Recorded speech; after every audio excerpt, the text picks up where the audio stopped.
AP assembly deputy speaker Raghurama Krishnam Raju తన పట్ల అన్యాయంగా వ్యవహరిస్తున్నారని ఉండి నియోజకవర్గం వెలివర్రు గ్రామ టీడీపీ నేత వెంకటేశ్వరరాజు అసెంబ్లీ ప్రాంగణం బయట నిరసన తెలిపారు. అసెంబ్లీ లోపలికి వెళ్లేందుకు యత్నించగా అతన్ని పోలీసులు అడ్డుకున్నారు.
రఘురామకృష్ణరాజు నా మీద చేసిన మా ఉండి నియోజకవర్గంలోని పేదల మీద పేదల ఇల్లు మీద ఆయన చర్చిలు పడగొట్టేస్తున్నాడు, మసీదులు పడగొట్టేసి అరాచకాన్ని ప్రశ్నించానని నన్ను చంపేమని ఆదేశాలు జారీ చేశాడు సార్. నేనే ప్రశ్నించాను, ఎవడో ప్రశ్నించడం లేదండి. నేను ప్రశ్నించాను, నన్ను కొట్టేస్తే ఇంకొకటి ఎవడో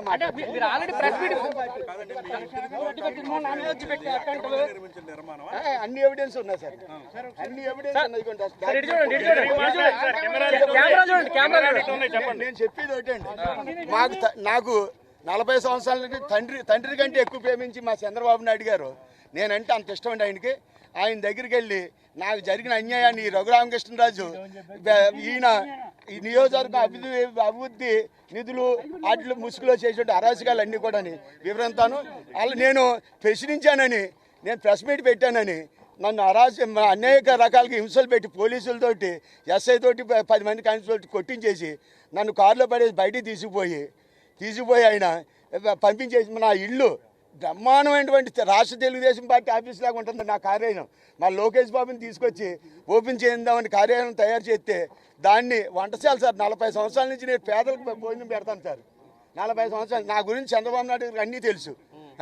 దాన్ని కూడా పడగొట్టించేసి మొత్తం office, revenue department, police department, irrigation department, అసలు ఇరిగేషన్కి ఏ విధమైన సంబంధం లేదు సార్. నా సొంత భూమి, నాకు అన్ని రకాల డాక్యుమెంట్తో సైతంగా మా నాన్నగారి దగ్గరికి వెళ్తున్నాను.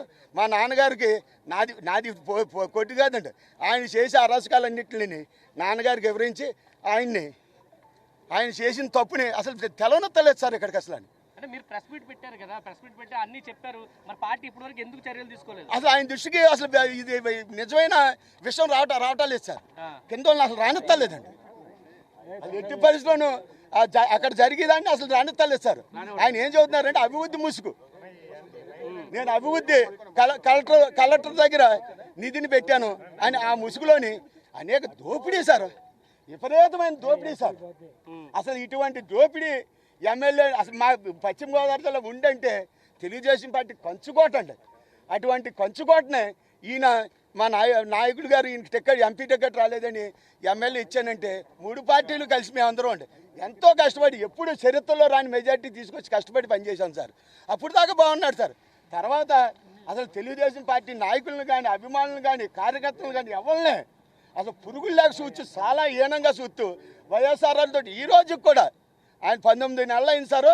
ఆయన మొదలెట్టిన కానీ ఈ రోజు కూడా ఉండిలో వైఎస్ఆర్ పాలన నడుపుతున్నారు సార్. అది ప్రశ్నించానని నన్ను ఇలా ఇచ్చేసి మానసిక హింస సార్. పేగు జారిపోయి 2 సార్లు ఆపరేషన్, పోలీసు వాళ్ళు కొట్టేస్తే వెర్ని ఆపరేషన్ పేగు జారి చేయించుకున్నాను సార్. పోలీసు వాళ్ళు కొట్టేస్తే మళ్ళీ మెసేజ్ జారిపోయింది సార్.